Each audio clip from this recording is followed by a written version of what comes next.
बातमीदार गडहिंग्लजमधून एक मोठी आणि महत्त्वाची बातमी समोर येत आहे।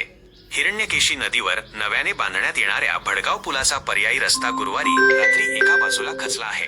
गेल्या 4 दिवसांपासून सुरू असलेल्या मुसळधार पावसामुळे हा रस्ता खचल्याची माहिती मिळत असून सुरक्षेचा उपाय म्हणून प्रशासनाने या मार्गावरील संपूर्ण वाहतूक तातडीने बंद केली आहे। मार्ग आणि प्रशासनाचे आवाहन, या रस्ता बंदीमुळे भडगाव, महागाव, नेसरी, चंदगड आणि मलिग्रे या भागात जाणाऱ्या नागरिकांची गैरसोय होऊ नये यासाठी प्रशासनाने वाहतूक दुसऱ्या मार्गाने वळवली आहे।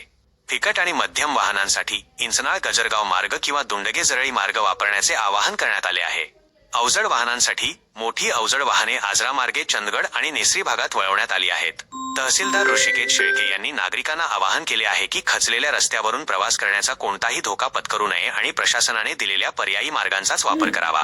ह्या स्थळाची सद्यस्थिती, सध्या परिस्थितीवर नियंत्रण ठेवण्यासाठी आणि कोणतीही दुर्घटना टाळण्यासाठी खचलेल्या मार्गाच्या दोन्ही बाजूंना पोलीस बंदोबस्त तैनात करण्यात आला आहे। नागरिकांनी पोलिसांना सहकार्य करावे अशा सूचना देण्यात आल्या आहेत। दरम्यान या नव्या भडगाव पुलाचे काम नेमकं केव्हा पूर्ण होणार आणि हा रस्ता वाहतुकीसाठी कधी खुला होणार याकडे आता संपूर्ण गडहिंग्लज जनतेचे लक्ष लागले आहे।